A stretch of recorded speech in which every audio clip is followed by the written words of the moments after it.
नमस्कार दोस्तों, आप सभी का स्वागत है एक और नए वीडियो में।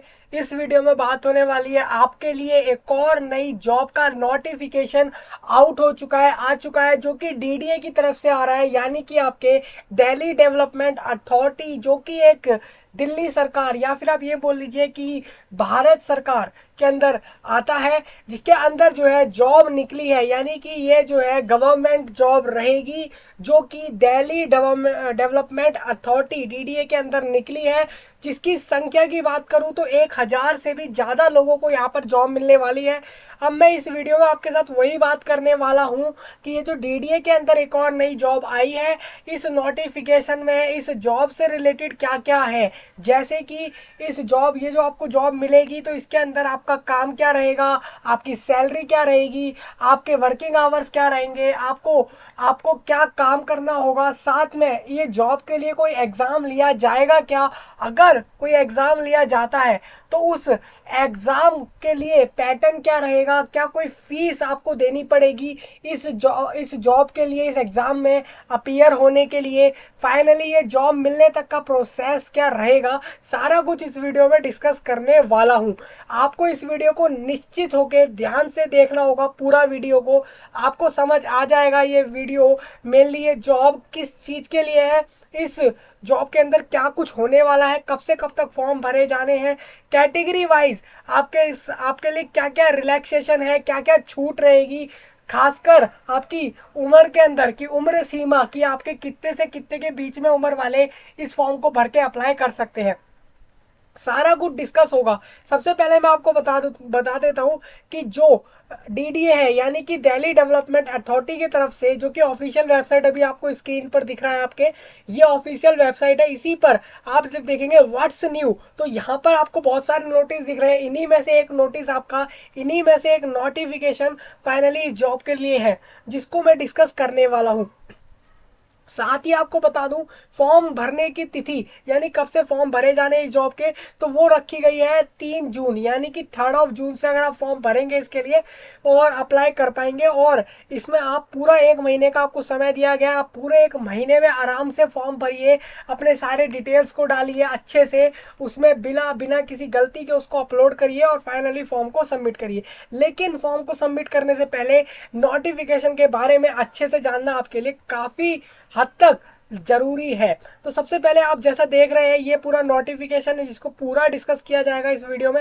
हालांकि आपको बताऊं तो ये नोटिफिकेशन जो है लेंथी है, काफ़ी बड़ा है। आप अगर देखेंगे तो यहाँ पर लिखा है 58 पेजेस, यानी कि टोटल 58 पेजेस का है। लेकिन इस नोटिफिकेशन के अंदर इस जॉब से रिलेटेड सारा कुछ कवर है, तो आपको इस बात की टेंशन नहीं लेनी है कि जॉब जिसके बारे में आपको बता रहा हूँ एक्चुअल में कोई भी चीज़ यहाँ पर छूटेगी नहीं। आपको बस ये बात ध्यान रखनी है।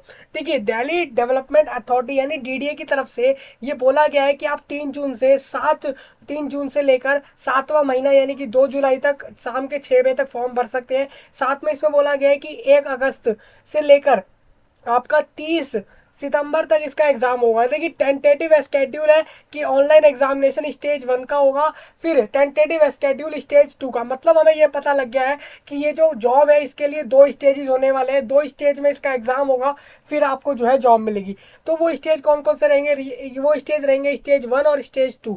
स्टेज 1 पहले होगा, फिर स्टेज 2 उसके बाद होगा। स्टेज 1 आपका 1 अगस्त से लेके 30 सितंबर 2023 तक होगा, और उसके बाद जो सेकंड स्टेज रहेगा वो आपको डीडीए की तरफ से आपके उसी के वेबसाइट पर बताया जाएगा। तो ये बात आपको क्लियर यहाँ पर हो गई होगी। मेनली आपको बता देता हूँ, इसको ऑनलाइन जमा करना होगा, ऑनलाइन आप इसके लिए फॉर्म भरने वाले हैं। सबसे पहले तो आप ये देख लीजिए, यहाँ पर एक चीज़ लिखी है, पहली तो ये लिखी है कि डीडीए की वेबसाइट से आपको सबसे पहले जॉब वाले लिंक पर जाना है, जॉब कैटेगरी पर जाना है, डायरेक्ट रिक्रूटमेंट पर जाएंगे, और इस तरीके से आप जो है फॉर्म तक पहुंच पाएंगे और फाइनली उसको भर पाएंगे। मेनली आपको ये बात बता देता हूँ, यहाँ पर जैसे लिखा है पोस्ट कोड, आप देखेंगे जब आप फॉर्म भर रहे होंगे तो आपसे पूछा जाएगा कि किस पोस्ट के लिए अप्लाई कर रहे हैं, तो वहाँ पे एक्चुअल में क्या होगा, पोस्ट का नाम नहीं आएगा, वहाँ पर पोस्ट के कोड लिखे आएंगे, जैसे कि 01, 02, 03, इस तरीके से। तो वो पोस्ट कोड में एक्चुअल में उस कोड का नाम क्या है, उस पोस्ट का नाम क्या है, वो कोड के ऊपर असाइन करा गया है। मतलब कि आपको वहां पर कोड डालना है, कोड सिलेक्ट करना है। मेनली नोटिफिकेशन से आपको पता लगेगा उस कोड में किस पोस्ट का नाम है।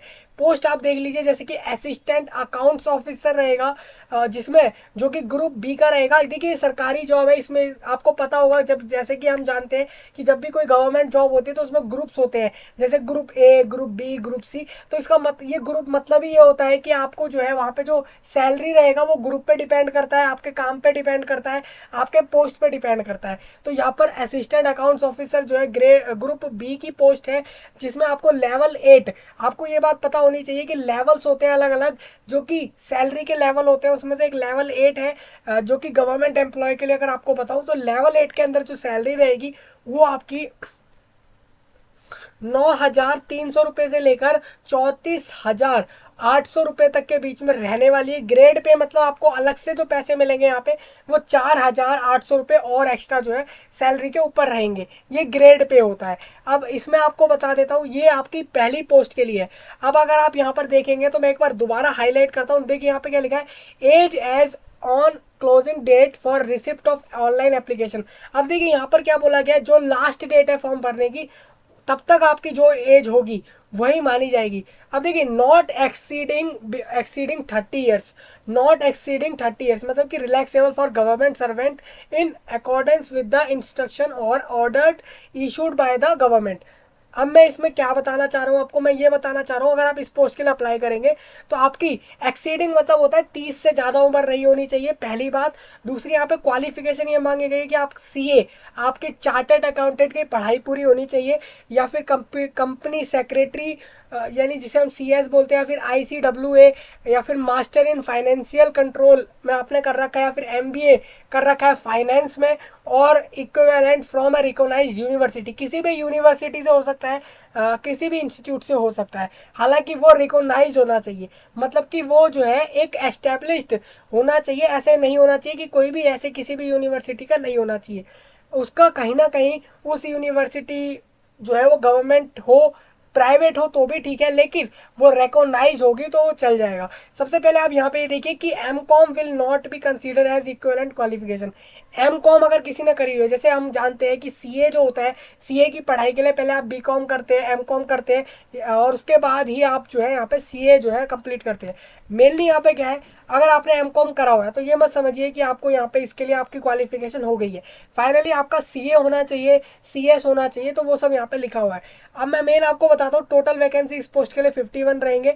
अब आप देखेंगे तो अगर अनरिजर्व कैटेगरी मतलब कि वो लोग जो कि किसी रिजर्वेशन कैटेगरी में नहीं आते हैं, उनको उनके लिए 23 लोगों को लिया जाएगा इस पोस्ट के लिए, 5 लोगों को ईडब्ल्यूएस से लिया जाएगा। अब देखिए ईडब्ल्यूएस में आप यूआर वाले ईडब्ल्यूएस में आ जाते हैं, अगर उनके पास सर्टिफिकेट होता है तो वो ईडब्ल्यूएस वाले कहलाते हैं।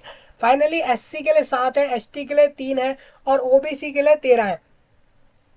अगर आप देखेंगे तो किसी भी रिजर्वेशन कैटेगरी में हम जब गवर्नमेंट जॉब की बात करते हैं तो सबसे पहले अनरिजर्व के बाद जो हाईएस्ट वैकेंसी रहती है वो ओबीसी कैटेगरी से रहती है, क्योंकि वो जो है अदर बैकवर्ड कास्ट से आते हैं, कि पिछड़ा वर्ग जिसे हम बोलते हैं उस कम्युनिटी से आते हैं। अब नेक्स्ट यहाँ पे है असिस्टेंट सेक्शन ऑफिसर, एएसओ की पोस्ट के लिए अगर आप देखेंगे तो यहाँ पर सेम सैलरी रहेगी, एएसओ की पोस्ट के लिए भी सेम सैलरी रखी गई है। लेकिन यहाँ पर एक चीज़ बोली गई है कि एएसओ की पोस्ट के लिए आपको ये बात बता दी गई है 30 उम्र से कम होनी चाहिए। साथ में यहाँ पे बोला गया है कि रिलैक्सेशन रहेगा, अगर कोई सरकारी कर्मचारी है तो उसको रिलैक्सेशन एज में जरूर मिलेगा। मेनली यहाँ पर क्वालिफिकेशन एएसओ की पोस्ट के लिए बोला गया है कि बैचलर डिग्री होनी चाहिए, किसी भी फील्ड में हो सकती है, बीसीए हो, बीकॉम हो, बीटेक हो, या फिर कोई दूसरे बीएससी हो सकता है, या फिर आपका बीए हो सकता है, बीबीए हो सकता है, इनमें से कोई सी भी बैचलर हो सकती है। कंप्यूटर प्रोफिशिएंसी मतलब कंप्यूटर चलाना, कंप्यूटर का नॉलेज होना चाहिए। इसमें 125 लोगों को मिलेगी ये जॉब, ये 125 टोटल वैकेंसी है इस पोस्ट के लिए, उसी को फिर अलग अलग कैटेगरी वाइज बताया हुआ है। तो आप यहाँ से पोस्ट आसानी से चेक कर पाएंगे। यहाँ पर इस पोस्ट के लिए जो ग्रेड पे है वो 4600 है।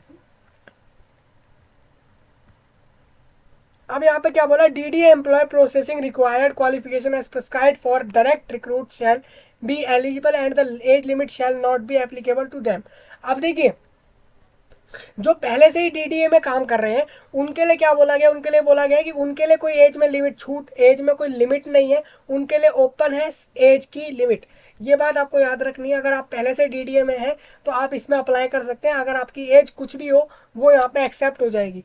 मेनली यहाँ पे क्या बोला गया, आर्किटेक्चरल असिस्टेंट की पोस्ट के लिए भी आप देख सकते हैं यहाँ पे 30 ईयर्स रखी गई है एज, क्वालिफिकेशन भी रखी गई है, तो सब आप यहाँ पे आसानी से चेक कर पाएंगे। तो यहाँ पर अगर मैं आपको बताऊँ तो 5 तरह की पोस्ट है। एक तो लीगल असिस्टेंट है, और एक नेब तहसीलदार है, उसके लिए भी आप देख सकते हैं। तो मैक्सिमम अगर आप यहाँ पे सैलरी की बात करेंगे तो यहाँ पे 34,800, यानी आप कह सकते हैं ग्रेड पे और बाकी सब अगर देखेंगे तो 35,000 फिक्स है, इतनी सैलरी रहेगी। और इसके मैक्सिमम हो सकती है ग्रेड पे मिला के।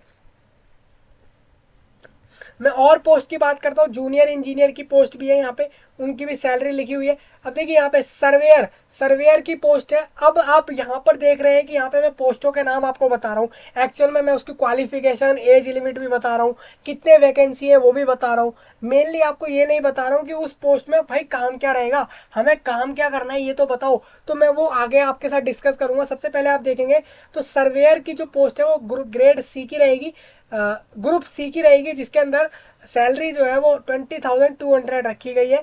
और इसी तरीके से आप देखेंगे तो पटवारी की भी पोस्ट है यहाँ पे, जूनियर सेक्रेटरिएट असिस्टेंट की भी पोस्ट है। टोटल 9 पोस्ट है यहाँ पर।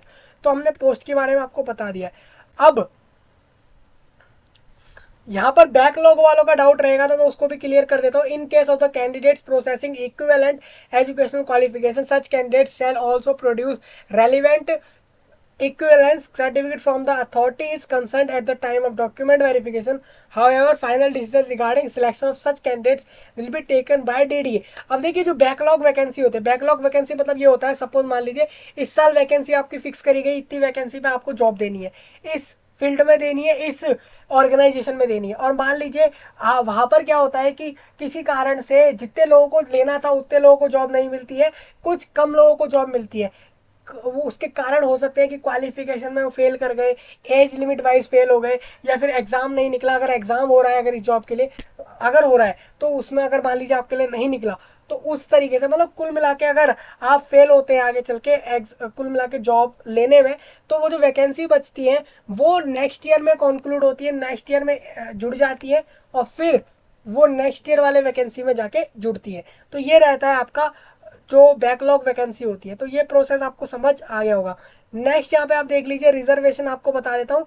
नॉन क्रीमी लेयर और क्रीमी लेयर में फ़र्क होता है ओबीसी के अंदर। जो नॉन क्रीमी लेयर रहेंगे उनके लिए बोला गया है कि अगर वो सर्टिफिकेट देंगे अपना इनकम सर्टिफिकेट और अपना कास्ट सर्टिफिकेट, तो उनको शायद हो सकता है यहाँ पे जो है कुछ ना कुछ जो है छूट मिले, जो कि आपके एज में हो सकती है और क्वालिफिकेशन में भी कुछ परसेंटेज में शायद हो जाए। हालांकि यहाँ पे परसेंटेज हमने देखा नहीं था ऊपर, कि कोई परसेंटेज को लेके नहीं बोला गया था।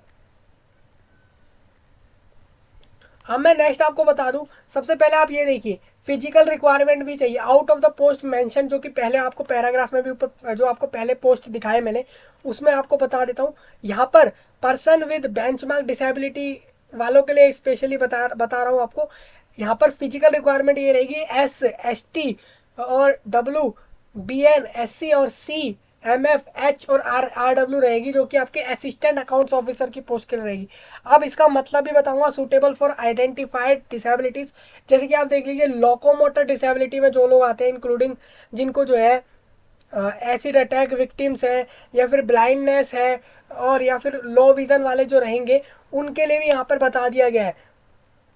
मैंने आपको ये वाली लाइन आपको ये पढ़ के जो बताई, इसमें बोला गया था फॉलोइंग पोस्ट, जो भी पोस्ट है have been identified suitable for the categories of person with. अब यहाँ पे पर्सन विद बेंचमार्क डिसेबिलिटी वाले कैंडिडेट्स के लिए जो सूटेबल पोस्ट रहेंगे वो बता रहा हूँ स्पेशली आपको, तो वो यहाँ पर लिखे हुए हैं।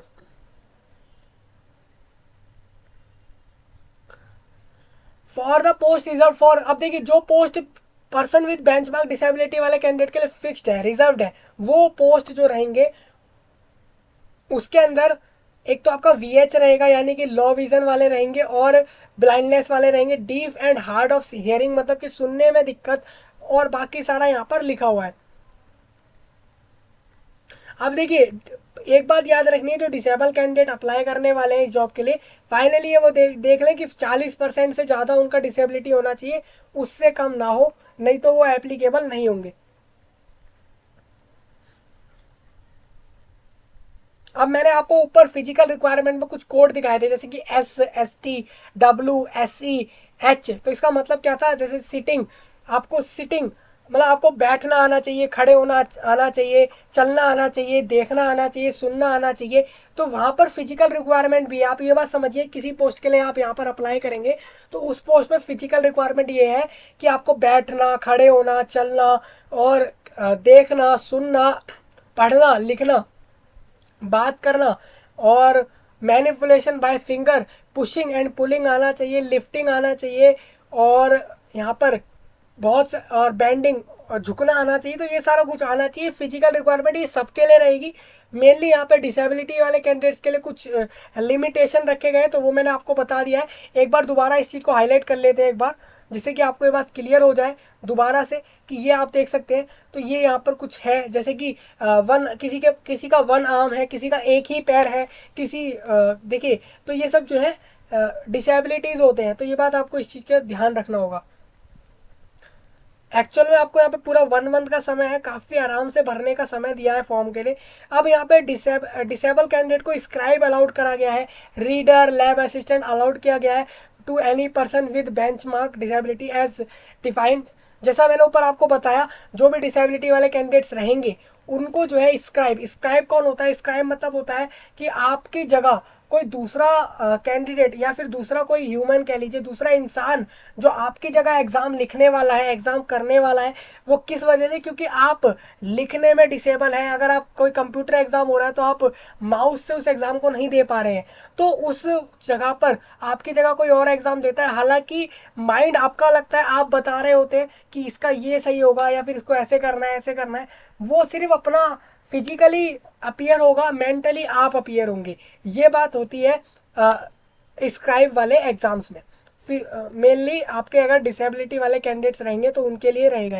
अब आप जब ऑनलाइन अप्लाई करेंगे तो आपको एक चीज़ बोली गई है कि आपको आधार कार्ड या फिर print out of Aadhaar card लेकर जाना पड़ेगा जब आप एग्ज़ाम देने जाएंगे। साथ में यहाँ पे ये भी बोला गया है कि इनमें से कोई एक वैलिड आईडी आपको फॉर्म भरते में भी अपलोड करनी है। इनमें से आप देख सकते हैं, मैं दोबारा इस चीज़ को हाईलाइट करता हूँ, दोबारा इस चीज़ को दिखाने की कोशिश करूँगा। इनमें से कोई भी एक वैलिड चीज़ अगर आपके पास है, जो कि होनी ही चाहिए, तो आप इसको ज़रूर फॉर्म भरते समय इस चीज़ को वहाँ पर अपलोड करेंगे अगर मांगी जाती है तो। अब एलिजिबिलिटी कंडीशंस, नेशनैलिटी आप अब देख लीजिए। कैंडिडेट को बोला गया है कि the candidate must have attend the age of majority on the last date of submission of application. अब देखिए यहाँ पे क्या है, a candidate must be other. अब देखिए कैंडिडेट इंडिया से भी हो सकता है, भारत का नागरिक हो सकता है, नेपाल, भूटान का भी हो सकता है, या फिर बाकी यहाँ पे कुछ कंट्रियों के नाम लिखे वहाँ का भी हो सकता है। लेकिन उसमें बोला क्या गया है कि अगर वो कैंडिडेट जो ये एग्ज़ाम दे रहा है और जॉब लेना चाह रहा है, तो उसको ये बात याद रखनी है कि भाई वो जो है 1 जनवरी 1962 से या उसके पहले ही उसके परिवार वाले या उसके जो पूर्वज रहे होंगे उसके परिवार में वो शिफ्ट हो गए हो, वो इंडिया के अंदर आ गए हो, तो उनका जो पोता रहा होगा या फिर उनका जो भी उनके जनरेशन वाला कैंडिडेट जो इस एग्ज़ाम को देने वाला है वो अप्लाई कर सकता है। एज लिमिट मैंने आपको पहले ही बता दी थी। अब देखिए एज लिमिट में यहाँ पे क्या है, एज लिमिट में बोला गया है कि आपको अगर आप SC ST कैंडिडेट है तो 5 साल का रिलैक्सेशन रहेगा, OBC को 3 साल का रहेगा, और इसके साथ अगर बेंचमार्क डिसेबिलिटी है, जो भी डिसेबिलिटी वाले कैंडिडेट होंगे उनको 10 साल एक्स्ट्रा मिल जाएंगे। यहाँ पर जो कि पहले से DDA में काम कर रहे हैं उनको भी रिलैक्सेशन है, कोई एक्स सर्विस मैन अप्लाई कर रहे हैं तो उनको भी रिलैक्सेशन है। तो यहाँ पर आप रिलैक्सेशन को आसानी से देख पाएंगे। अब मैं नेक्स्ट इसी में आगे बढ़ूंगा। एजुकेशनल क्वालिफिकेशन आपको बता दिया था, एक्सपीरियंस वहाँ पर अगर था किसी में तो वो आपने देख लिया होगा। हालांकि मैंने बोला था किसी में आपको बैचलर पास मांगा है, किसी में आपको बोला है कि जो है किसी भी यूनिवर्सिटी से होना चाहिए, लेकिन आपको कुछ स्पेसिफिक कोर्स बोले गए हैं कि वो होने चाहिए। तो ये सब आपको देख लेना है। Candidate to ensure their eligibility for the post applied for. अब जिस पोस्ट के लिए कैंडिडेट अप्लाई करने वाला है उसको ये बात याद रखनी है कि वो उस पोस्ट के लिए एप्लीकेबल है या नहीं, क्योंकि हर पोस्ट की अलग अलग क्वालिफिकेशन है, एज लिमिट भी अलग अलग है। अब एप्लीकेशन फीस आपको बता देता हूँ, 1000 रुपये पे करने पड़ेंगे for all categories of post. Transaction charge जो रहेगा वो बैंक और टैक्सेस आपके एक्स्ट्रा लगेंगे जो कि 1000 रुपीज़ के ऊपर रहेंगे। वुमेन कैंडिडेट जितने भी हैं और खासकर वो कैंडिडेट जो बिलोंग कर रहे हैं SC ST या फिर बेंचमार्क डिसेबिलिटी या फिर एक्स सर्विसमैन कैटेगरी से, तो उनको फीस पे नहीं करनी है। देखिए यहाँ पे लिखा भी हुआ है accepted from paying application fees, उनको कोई फॉर्म की फीस नहीं भरनी है, उनको सिर्फ फॉर्म भर के अप्लाई करना है। जितने भी वुमेन कैंडिडेट है स्पेशली रिजर्वेशन कैटेगरी से और एक्स सर्विसमैन कैटेगरी वालों को, ये आपको पता लगे। अप्लाई कैसे करेंगे, तो अप्लाई के लिए 3 जून तक वेट होगा। 3 जून पर आपके जो है ऑनलाइन फॉर्म एक्टिव होंगे, तब आप उसको फॉर्म को भर के जो है इसके लिए अप्लाई कर पाएंगे। तो ये आपको समझ आ गया। अप्लाई करने का प्रोसेस सेम होता है, आपको पर्सनल डिटेल्स डालने होते हैं, आपको मोबाइल नंबर ईमेल आईडी से लॉगिन करना होता है, रजिस्ट्रेशन करना होता है पहले डीडीए के वेबसाइट पे, फिर फॉर्म भरा जाता है। तो ये पूरा प्रोसेस होता है। हाँ, आप किसी भी फॉर्म को भरेंगे यही सेम प्रोसेस होता है, जहां पर क्वालिफिकेशन और ये सब चीजें मांगी जाती हैं।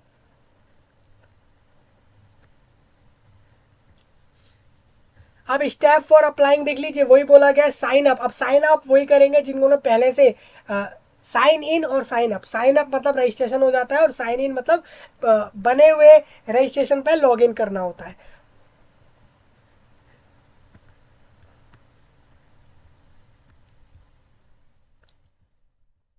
देखिए लास्ट डेट यहाँ पर दोबारा बताई गई है, तो ये बात याद रखें, दोबारा यहाँ पे बोला गया है कि लास्ट डेट क्या है। अब the online examination will be held preferably at the center located in Delhi NCR. However, if large number of applications are received for a particular post, then DDA may at its description hold the examination in other cities also. मतलब ये है, अब यहाँ पर आपने देखा कि 1036 लोगों को जॉब मिलने वाली है। अब 1036 लोगों को जो जॉब मिल रही है, उसमें से अगर मान लीजिए ऐसा होता है आगे चल के कि जो कि हर एग्जाम में होता है कि फॉर्म ज़्यादा भर दिए जाते हैं एग्जाम के लिए, तो ऐसे में क्या होगा, ऐसे में ये होगा कि दिल्ली के अलावा, दिल्ली और दिल्ली एनसीआर के अलावा भी उसके बाहर के सिटी या बाहर के स्टेट में भी एग्ज़ाम लिया जा सकता है, जो कि यहाँ पर डीडीए की तरफ से बताया गया। स्कीम ऑफ एग्जामिनेशन आप समझ लीजिए। पहला अगर आप देखेंगे तो एएओ की जो पोस्ट है उसके लिए यहाँ पे बोला गया है कि सिंगल स्टेज जो कंप्यूटर बेस्ड एग्जामिनेशन रहेगा, फॉलोड बाय इंटरव्यू, उसके बाद इंटरव्यू होगा उनका जो कि शॉर्ट लिस्ट हुए, यानी कि जिन्होंने एग्जाम को पास किया है। अब जो क्वेश्चन पेपर रहेगा उस वो 2 घंटे का रहेगा, 120 नंबर का पेपर होगा और 120 ही क्वेश्चन आएंगे और सारे ऑब्जेक्टिव टाइप रहेंगे, एमसीक्यू रहेगा। आपको ऑप्शन मिलेंगे क्वेश्चन के, उसमें से करेक्ट ऑप्शन पे चूज करके आपको टिक करना है। अब टिक करना बोला है मैंने, यहाँ पे मार्क करने को नहीं बोला है, मतलब आप समझिए कि ये कंप्यूटर एग्जाम है। और इसमें क्या बोला गया है, for of the respective discipline as question on test of reasoning और quantitative aptitude, general awareness and English language आएगी और उसके बाद इंटरव्यू होगा। तो ये आपका एएओ पोस्ट के लिए रहेगा। अब एएसओ पोस्ट के लिए आपको बताया, तो एएसओ पोस्ट के लिए 2 स्टेज होने वाले, जो कि कंप्यूटर बेस्ड रहेगा, मल्टीपल चॉइस क्वेश्चन रहेंगे। उसके बाद जो है कंप्यूटर प्रोफिशिएंसी टेस्ट होगा, उसके बाद डेस्ट का टेस्ट होगा। अब देखिए स्टेज 1 जो रहेगा उसमें आपका जो आपका एएसओ की पोस्ट है, ध्यान से इस बात को देखिएगा, एएसओ की पोस्ट के लिए बोला गया है कि जनरल इंटेलिजेंस और रीजनिंग जो आएगी वो 50 मार्क्स के आएंगे, 25 क्वेश्चन, यानी कि 2 मार्क्स असाइन होगा हर एक क्वेश्चन पे। हर एक क्वेश्चन के सही आंसर पे 2 नंबर आपको मिल जाएंगे। और जनरल अवेयरनेस और क्वांटिटेटिव एप्टीट्यूड और इंग्लिश कॉम्प्रहेंशन आने वाला है, जो कि आपको पता लग गया होगा कि 200 नंबर का पेपर है, 100 क्वेश्चन आएंगे, 1 घंटे का समय। देखिए यहाँ पे समय काफ़ी कम है, क्योंकि 100 क्वेश्चन 1 घंटे में करने हैं, यानी 60 मिनट्स में आपको 100 क्वेश्चंस करने हैं। तो ये तो स्टेज 1 की बात कर रहा हूँ स्पेशली इस पोस्ट के लिए। स्टेज 2 भी होगा। स्टेज 2 में जो होगा उसमें पहला सेशन जो होगा, देखिए स्टेज 2 में आपको सेशन होंगे। सेशन मतलब आपने एक सेशन देंगे। पहला सेशन जो रहेगा वो 2 घंटे 15 मिनट का रहेगा, जिसके अंदर आपका मॉड्यूल 1 सब्जेक्ट क्या क्या आएगा, मॉड्यूल 1 आएगा जिसके अंदर मैथमेटिकल एबिलिटीज आएगा, मॉड्यूल 2 आएगा जिसमें रीजनिंग एंड जनरल इंटेलिजेंस आएगा। फिर उसके बाद सेक्शन सेकंड, पहले सेशन जो 2 मतलब आप समझिए 2 घंटे 15 मिनट का कंटिन्यूस पेपर चलने वाला है। उसके अंदर आपका जो है 3 सेक्शन रहेंगे। पहले सेक्शन में 2 मॉड्यूल, दूसरे सेक्शन में भी 2 मॉड्यूल जिसमें इंग्लिश लैंग्वेज और जनरल अवेयरनेस रहेगा, और उसके बाद तीसरा सेक्शन जो रहेगा उसमें कंप्यूटर नॉलेज रहेगा, जो कि क्वालिफाइंग इन नेचर है। मतलब कि आपको सेशन 1 में, स्टेज 2 के सेशन 1 के सेक्शन 3 के सब्जेक्ट को यानी कंप्यूटर नॉलेज को पास करना जरूरी रहेगा, जिसमें आप समझेंगे तो यहाँ पे 20 क्वेश्चन इसके अंदर आएंगे और 60 नंबर इसके मिलेंगे, यानी कि हर क्वेश्चन जो है 3 मार्क्स का रहेगा। तो ये आपको यहाँ पे दिख रहा है। इसका मतलब आप समझिए कि यहाँ पे 60 मार्क्स का पेपर है तो आपको 20 to 25 मार्क्स तो लाने पड़ेंगे अगर 1/3 इसका क्वालिफाइंग रखा गया होगा तो। ये आपको 15 मिनट्स 15 मिनट के अंदर करना होगा। अब ये बात याद रख लीजिए कि ये जो आपको मैंने 2 hours 15 मिनट्स बताए, इसमें भी आपको बता दिया गया है कि 1 आवर पहले इसके लिए मिलेगा, पहले सेक्शन के लिए, फिर 1 आवर दूसरे सेक्शन के लिए, और थर्ड सेक्शन के लिए 15 आवर। ऐसा नहीं है कि आपको आप अपनी मर्जी से बस टोटल इस पूरे समय के अंदर इन तीनों को कभी भी किसी भी क्वेश्चन को आ रहा है तो वो आप कर दे रहे हैं, ऐसा नहीं होगा। हर सेक्शन के लिए फिक्स करा गया टाइम 15 मिनट्स। फिर बाद में आपका होगा टेस्ट का, यानी कि डेटा एंट्री स्पीड टेस्ट होगा। ये भी आपको पास करना जरूरी है अगर आपको जॉब लेनी है इस पोस्ट के लिए तो इस तरीके से रहेगा। आप इसी तरीके से आप देखेंगे तो और भी पोस्ट है यहाँ पर, सब पोस्ट का अलग सिलेबस रहेगा और अलग जो है इसमें जो है आपका पैटर्न रहेगा और अलग जो है इसकी क्वालिफाइंग नेचर रहेगा कि कितने आपको मार्क्स लाने हैं फाइनली जॉब के लिए। हर पोस्ट के लिए अलग अलग है। मेनली आपको एक बात बता दूं यहाँ पर, वो ये बात है कि किसी पोस्ट के लिए एक ही स्टेज में हो जाएगा और किसी पोस्ट के लिए दो दो स्टेज भी हो रहे हैं। अभी मेन डाउट ये रहेगा शायद कि नेगेटिव मार्किंग है या नहीं। यहाँ पर अभी नहीं लिखा है, हम आगे देखते हैं कि भाई इसमें नेगेटिव मार्किंग होगी या नहीं होगी। मतलब अगर आप कोई क्वेश्चन का आंसर गलत करके आते हैं वहाँ पेपर में तो आपका कोई मार्क्स कटेगा या नहीं कटेगा, उसके बारे में भी हम यहाँ पे डिस्कस कर लेते हैं। देखिए सबसे पहले आपको बता दूँ, द स्टैंडर्ड एंड सिलेबस जो रहेगा इस एग्जाम का of the level of prescribe minimum qualification. देखिए ये हर बार होता ही है। क्या होता है, मतलब आप जिस पोस्ट के लिए अप्लाई कर रहे हैं उस पोस्ट की क्वालिफिकेशन आपने देख ली कि कितना जो है एजुकेशनल क्वालिफिकेशन है। अगर किसी के लिए सिर्फ 12th पास रखी है या किसी के लिए ग्रेजुएट रखी है या फिर किसी के लिए मास्टर पास रखी है तो उस पोस्ट के लिए जो भी सब्जेक्ट आने वाले हैं उनका सिलेबस का जो लेवल रहेगा वो उसी क्लास के लेवल तक रहेगा। मतलब ये अगर किसी पोस्ट के लिए बैचलर पास रखा गया है मिनिमम क्वालिफिकेशन, तो उस पोस्ट के लिए जो भी सब्जेक्ट आएगा, चाहे इंग्लिश आए, मैथमेटिक्स आए, टाइपिंग आए, तो वो सिर्फ आपका बैचलर पास लेवल का ही रहेगा। तो इस तरीके से आपको जज करना है इस चीज़ में।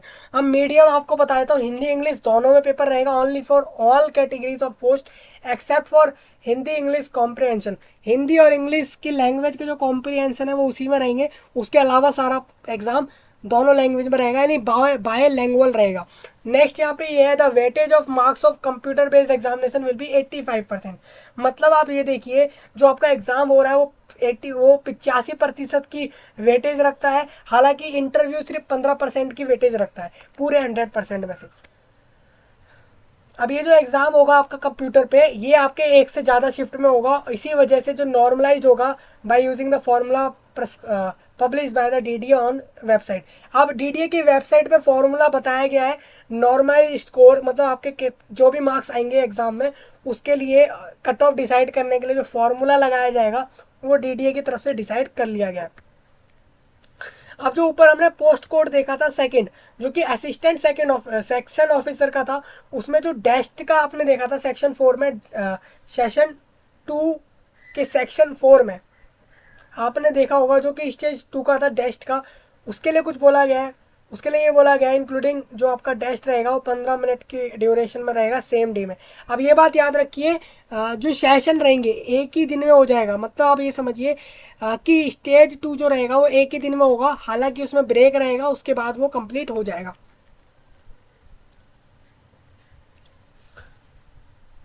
रॉन्ग आंसर की पेनल्टी भी रखी गई, यही एक डाउट था जो क्लियर करना था।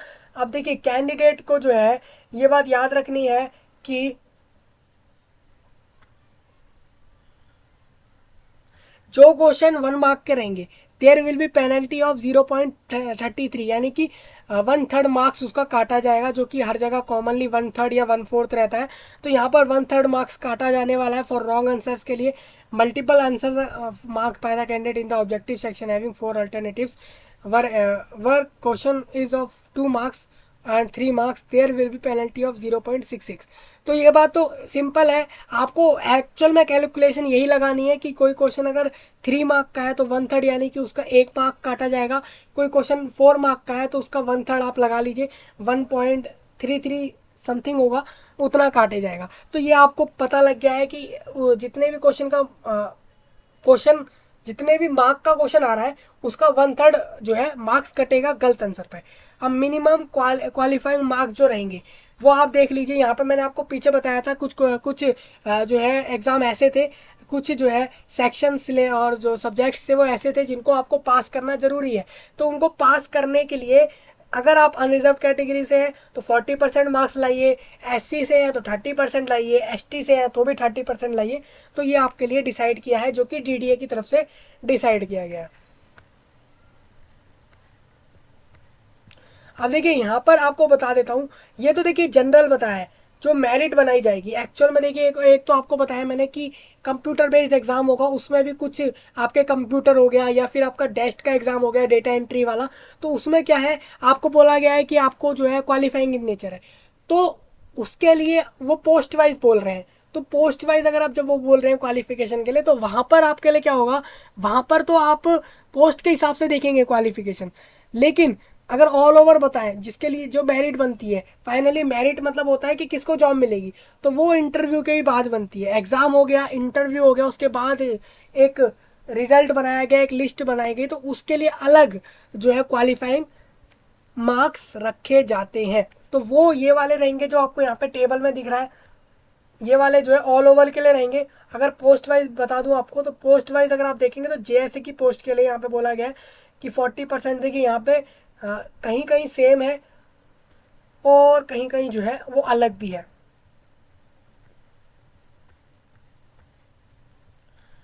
अब देखिए वेरिफिकेशन डॉक्यूमेंट मतलब जो भी आप कागज फॉर्म भरते समय जमा कर रहे हैं, और उसके अलावा आपको एक ID प्रूफ, आपने अपनी जो क्वालिफिकेशन पास करी है उसके सारे सर्टिफिकेट, उसके फॉर्म्स और रिजल्ट के मार्कशीट सब कुछ लेके आपको जाना पड़ता है जब आपका फाइनली जो है इंटरव्यू के दौरान आपको ये चीज़ पूछी जाती है। आप देखेंगे तो यहाँ पे लिखा भी हुआ है, who are successful in the examination shall to be called for verification of document as well for of identify and interview। देखिए इंटरव्यू भी हो जाएगा और साथ में आपके कागज भी चेक हो जाएंगे, डॉक्यूमेंट्स भी चेक हो जाएंगे। तो ये रहेगा आपका वेरिफिकेशन का। यहाँ पर आपको ओरिजिनल डॉक्यूमेंट ले जाने पड़ेंगे और उनका एक सेट भी बनाना है, मतलब उनके फोटो कॉपी रख के एक पूरा बंच बनाना है, मतलब स्टेपल करके उसको लेकर जाना है और वो आपको चेक कराना है। तो ये रहेगा, जिसमें आपको सिस्टम जनरेटेड एप्लीकेशन, मतलब आपको जो आपने एप्लीकेशन फॉर्म भरा इस पोस्ट के लिए वो आप लेकर जाएंगे, फीस रिसिप्ट लेके जाएंगे, साथ में आपके सर्टिफिकेट मार्कशीट जो भी मैंने आपको बताया वही सब, कास्ट सर्टिफिकेट अगर आपने कोई एज रिलैक्सेशन लिया हो या फिर आप कभी एम्प्लॉय रहे हैं DDA के, तो वो सर्टिफिकेट सब लेकर जाना पड़ेगा। प्रूफ तो आपको दिखाना ही पड़ेगा कि आपने उस प्रूफ के बेस पर ही इधर अप्लाई किया था। चलिए अब मैं इसके अंदर नेक्स्ट बात करता हूँ।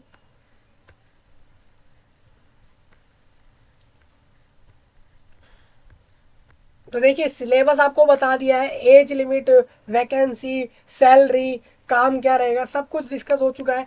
मेनली यहाँ पर कुछ शायद अभी बचा नहीं है, विड्रॉ एप्लीकेशन से नहीं होगा। अगर विड्रॉ हो भी जाता है तो फाइनली फीस जो है वापस नहीं होगी।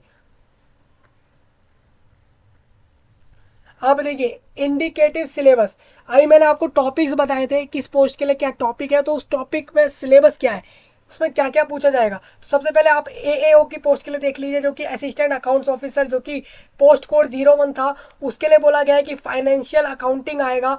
आप अगर देखेंगे तो उसमें आपका advance knowledge of academic field, जो कि इन फील्ड्स के अंदर आपको एडवांस नॉलेज होनी चाहिए, जैसे कि फाइनेंशियल अकाउंटिंग, कॉस्ट मैनेजमेंट और टैक्सेशन, जिसके अंदर आपका पहला जो पार्ट रहेगा, पार्ट A के अंदर पहला सेक्शन होगा फाइनेंशियल अकाउंटिंग, जिसके अंदर basic concept of accounting, single and double entry, accounting concepts and conventions, books of original entry, bank reconciliations, journals, और यहाँ पर ट्रायल्स बैलेंस और ये सब कुछ आपका आएगा, बिल्स ऑफ एक्सचेंज, ये सारा सिलेबस आपका रहेगा।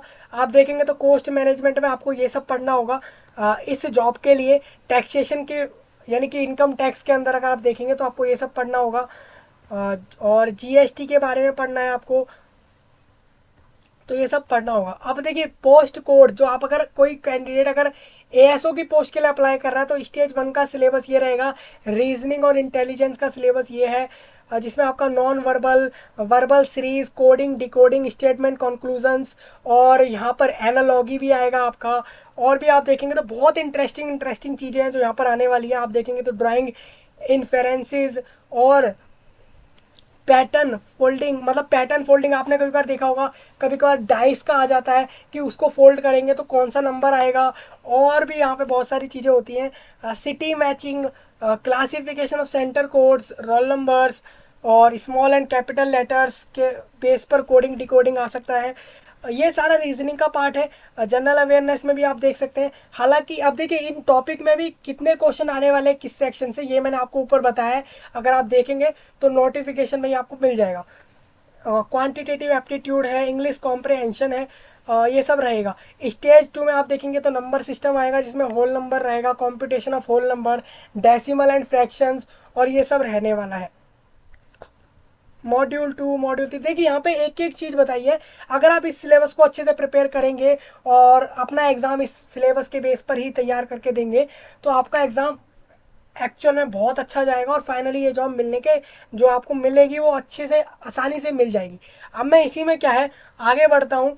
आप देखेंगे तो पोस्ट कोड 3 आ गया जिसमें आर्किटेक्चरल असिस्टेंट की पोस्ट है, जिसमें आपको meaning of design, design in everyday life, logic in design, elements of design, line, form, colour, texture, scale and proportions, balance, emphasises, और फोकस, फैशन, डेकोरेशन, ये सब आर्किटेक्चरल डिज़ाइन से रिलेटेड टॉपिक्स हैं। तो ये आप देख लेंगे। मैं एक बार दोबारा इस चीज़ को दिखा दूँ। ये आपका आर्किटेक्चरल यानी कि पोस्ट कोड, आप यहाँ पे देखेंगे तो यहाँ पर पोस्ट कोड 3 की बात कर रहा हूँ। तो ये बात आप मत समझिएगा कि सबके लिए सेम सिलेबस है, सिलेबस सबके लिए अलग है, इसीलिए यहाँ पे अलग से बताया गया है। कहीं कहीं ना कहीं वो जो है आप गलत ना समझ लें कि किसी का सिलेबस हो और किसी पोस्ट के लिए चले जाएं। अब इसके बाद एक और डाउट ये रहेगा, देखिए यहाँ पर सारा सिलेबस है, आप देख सकते हैं पोस्ट कोड 9 तक होंगे क्योंकि 9 पोस्ट के लिए है।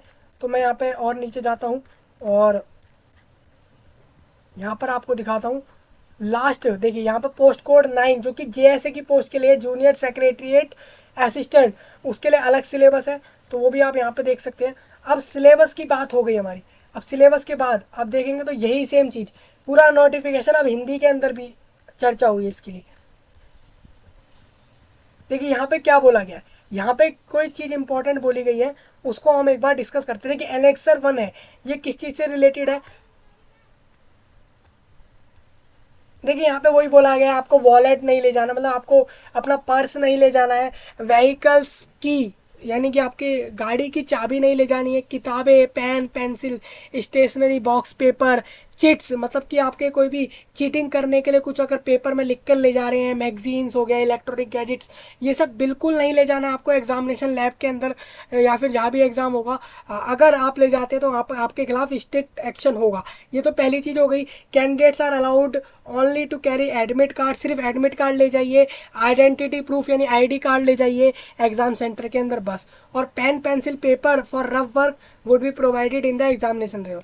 अब देखिए यहाँ पे क्या है, आप कोई पेन नहीं ले जा सकते एग्जामिनेशन लैब में, कोई पेपर नहीं ले जाएंगे। अब आप ऐसे में सोचेंगे हमें रफ वर्क के लिए कुछ मिलना चाहिए, क्योंकि कोई मैथमेटिक्स का क्वेश्चन होगा, रीजनिंग का क्वेश्चन होगा सॉल्व, जहाँ पे आपको रिटन वर्क करना पड़ेगा, तो वहाँ पर आपको क्या करना है, वहाँ पर सब पेन, पेपर, पेन भी मिलेगा, पेपर भी मिलेगा, तो आपको वो चीज़ ले जाने की ज़रूरत नहीं है। तो यही कुछ इंस्ट्रक्शन है जो कि आपके लिए प्रोहिबिटेड, मतलब कि आपको नहीं ले जाने हैं। अब यहाँ पे सर्टिफिकेट है, आप देखिए फिजिकल लिमिटेशन वालों को ये वाला फॉर्म, ये सर्टिफिकेट भर के फिल करके जमा करना है। अब देखिए ये फॉर्म जो है इसको आपको नोटिफिकेशन से ही यहीं से आपको क्या कर लेना है, यहीं से इसको जो है प्रिंट आउट करा लेना है। प्रिंट आउट कराने के बाद ही आप इसको भर के, आप जब आप एप्लीकेशन फॉर्म भरेंगे तब इसको सबमिट कर सकते हैं, जिसमें आप बताएंगे कि दिस इज सर्टिफाइड दैट कि आई एम एग्जामाइंड मिस्टर या Mrs name of the candidate with disability. Disability के साथ आपको बताना है क्या डिसेबिलिटी है, पर्सन विद ये डिसेबिलिटी है, इतने परसेंट डिसेबिलिटी है, वो सब आपको बताना है। लेकिन एक बात याद रखिएगा, डिसेबिलिटी वाले कैंडिडेट को 40% मिनिमम डिसेबिलिटी होनी चाहिए। ये अंडरटेकिंग रहेगा। अगर कोई कैंडिडेट स्क्राइब को यूज़ कर रहा है एग्ज़ाम के लिए तो वो डिसेबल कैंडिडेट इसको ज़रूर भर के ही सबमिट करने के बाद ही, अब ऐसा नहीं होता आप एग्ज़ाम के समय डिस्क्राइब को यूज़ कर रहे हैं, उसके लिए पहले फॉर्म भर के जमा करना पड़ता है कि आप स्क्राइब को यूज़ कर रहे हैं, इस स्क्राइब को यूज़ कर रहे हैं, इस लड़के को या इस लड़की को बोल रहे हैं कि मेरा एग्ज़ाम लिख दे, और वो सब कुछ। ओबीसी सर्टिफिकेट का फॉर्मेट ये रहेगा। ओबीसी वालों में जो मैंने आपको बताया था कि 5 साल का रिलैक्सेशन जो था वो ओबीसी वालों के लिए है, तो आप इस फॉर्म को भर के सबमिट करेंगे तभी आपको जो है ये 5 साल का रिलैक्सेशन मिलेगा उम्र के अंदर। जैसे कि 30 साल आपको बताई थी मैंने कि 30 ईयर रखी गई थी जो है मैक्सिमम, कि अगर आप 30 साल के हो गए तो आप इस फॉर्म को नहीं भर सकते। तो ये बात आपको बता देता हूँ। ओबीसी वाले और अगर इनकम टैक्स सर्टिफिकेट के साथ ईडब्ल्यूएस वाले भी अगर चाह रहे हैं तो वो भी इस फॉर्म को भर के रिलैक्सेशन ले सकते हैं अगर उनके लिए है तो ये सर्टिफिकेट्स हैं सारे, आप देख सकते हैं यहाँ पे एक एक सर्टिफिकेट है। अब इसके बाद मैं नेक्स्ट एक चीज़ बात करने वाला हूँ इंपॉर्टेंट, जो कि ट्रैवल अलाउंस फॉर्म। अब ये क्या है, ये है क्या चीज़, उसके बारे में आपको बता देता हूँ। फॉर एसटी और एससी के लिए रहेगा। मतलब क्या है, आप मान लीजिए आप इस फॉर्म को भर रहे हैं और आप जो है आप खर्चा नहीं कर सकते, आप एग्ज़ाम देने जा रहे हैं तो आप रास्ते में जाने का खर्चा नहीं कर सकते, आपको यहाँ से एग्ज़ाम देने जाना है इस जॉब के लिए। लेकिन आप एससी एसटी कैटेगरी से, यानी कि अनुसूचित जाति और जनजाति जैसे समुदाय से आते हैं, कम्युनिटी से आते हैं, और आप उस जाने आने की पेपर के लिए जाना और आना, उसके लिए आप फीस नहीं भर सकते, उसके लिए आपके पास जो है उतना पैसा नहीं है कि आप जाएं और पेपर दे के आ सके। तो आप इसमें क्या कर सकते हैं, इस फॉर्म को भी भर के सबमिट कर सकते हैं, जिससे कि आपको जो है यहाँ पर डीडीए की तरफ से आपको जो है बुलाया जाएगा। डीडीए ही आपको जो है एक तरीके से स्पॉन्सर समझ लीजिए, या फिर ये समझ लीजिए कि डीडीए की तरफ से ही आपको जो है खर्चा मिलेगा, यानी डीडीए की तरफ से ही आपका आना जाना रहेगा पेपर के लिए। यहाँ पर आपको क्या करना पड़ेगा, आपको अपना रोल नंबर डाल देना है, एप्लीकेशन रेफरेंस नंबर डालना है, डेट डालनी है, किस दिन एग्ज़ाम है वो डाल देना है, कौन सी पोस्ट के लिए अप्लाई कर रहे हैं वो डालना है, वेन्यू कहाँ जाना है एग्ज़ाम देने वो सब डालना है। आप देख भी सकते हैं यहाँ पे वही लिखा है कि एक्सपेंसेस फॉर कैंडिडेट जो कि एसटी एसटी कैटेगरी से है। जर्नी डिटेल भी आपको डालनी पड़ेगी कि आपको यहाँ से यहाँ जाना है, फ्रॉम टू किस डेट पर जाना है, मोड ऑफ ट्रैवल, आप रेल यानी कि आप ट्रेन से जा रहे हैं, बस से जा रहे हैं, कौन सी क्लास ऑफ ट्रैवल जा रहे हैं, और टिकट के रिसिप्ट नंबर भी आप यहाँ पे डाल देंगे, और ट्रैवल फेयर भी आप डाल देंगे कितना पैसा लग रहा है, तो ये सब आप डाल देंगे। अब देखिए यहाँ पे 2 फील्ड रखी गई हैं, वो इसलिए एक आपका जाना कहाँ से कहाँ और एक आपका आना कहाँ से कहाँ, तो यही रहेगा पेपर वाले दिन। तो जितना ही अमाउंट होगा यहाँ पे तो वो डीडीए की तरफ से पे किया जाएगा एससी एसटी कैंडिडेट के लिए।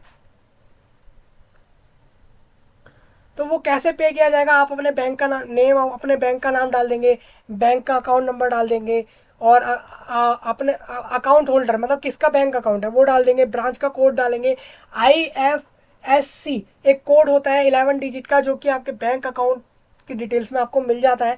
अब अगर आप देखेंगे तो वो आप यहाँ पे डाल देंगे। फाइनली आप अगर इस चीज़ को बाद में जब सबमिट करेंगे तो आपको जो आपके एग्ज़ाम की फ़ीस थी वो आपको यहाँ से मिल जाएगी। ये बात एग्ज़ाम की फ़ीस मतलब जो आपके जाने आने की फ़ीस थी वो आपको एक्चुअल में यहाँ से मिल जाएगी। तो यही था पूरा। मैं यहाँ पे आप अपना सिग्नेचर कर देंगे और डेट डाल देंगे जब भी आप इस फॉर्म को भर रहे हैं, ये सब रहेगा। तो आप देख सकते हैं डीडीए की तरफ से कितनी अच्छी अपॉर्चुनिटी है। बेसिकली आप यहाँ पे देखेंगे तो सब कुछ आपको बता दिया मैंने, सिलेबस और सब कुछ इस जॉब के बारे में डिटेल में हमने चर्चा करी है। और जिसको भी इस वीडियो की ज़रूरत हो आप उसको शेयर ज़रूर करें, क्योंकि जॉब की जो है वो जो है काफ़ी ज़रूरत है लोगों को, तो उसके लिए आपको ज़रूर इस अपॉर्चुनिटी को खोना नहीं चाहिए। एक तो पहला सरकारी नौकरी है, और दूसरा जो है इसमें आपको सैलरी भी मैंने बताई कितनी सही सैलरी है, और बाकी सारी चीज़ें मैंने यहाँ पे डिस्कस करी है। और बस इस वीडियो में करूँगा एंड, और मैं आपको और जो नोटिफिकेशन और बाकी सारे जो मेन इंपॉर्टेंट चीज़ रहेंगे वो आपको डिस्क्रिप्शन में ही मिलेंगे। आपको कहीं नहीं जाना, सिंपली डिस्क्रिप्शन में लिंक से वहाँ पर पहुँचना है और इस जॉब के लिए अप्लाई करना है और इस जॉब को लेना है, हर हाल में लेना है, ये आपको देखना है। अब देखिए मेन डाउट एक ये भी था कि एक से ज़्यादा पोस्ट के लिए अप्लाई कर सकते हैं क्या, तो मैं आपको बता दूं, यहाँ पर आप अगर देखेंगे अप्लाई करते समय, तो वहाँ पर अगर आपको ऑप्शन मिल रहा है तो आप अप्लाई कर दीजिए एक से ज़्यादा पोस्ट, क्योंकि वहाँ पर पोस्ट कोड सिलेक्शन रखे गए। आप एक से ज़्यादा पोस्ट के लिए जॉब अगर भरेंगे फॉर्म तो भर भी सकते हैं, और अगर वहाँ पे फीस एक से ज़्यादा पोस्ट के लिए अलग से मांगी जा रही है तो वो आपको अलग से पे करनी पड़ेगी। मेनली मिनिमम ये है कि अप्लाई करने की फ़ीस जो है वो 1000 रुपीज़ है। तो ये पहला डाउट था, वो मैंने क्लियर कर दिया है। बाकी आप जब अप्लाई करेंगे तो आपको पता लग जाएगा कि एक से ज़्यादा पोस्ट के लिए आप अप्लाई कर सकते हैं या नहीं। और बाकी जो है 3 जून से इसके लिए अप्लाई आपको करना है। बस इस वीडियो में इतना ही, मिलेंगे अगले वीडियो में या फिर नए वीडियो में, तब तक के लिए आप सभी का धन्यवाद।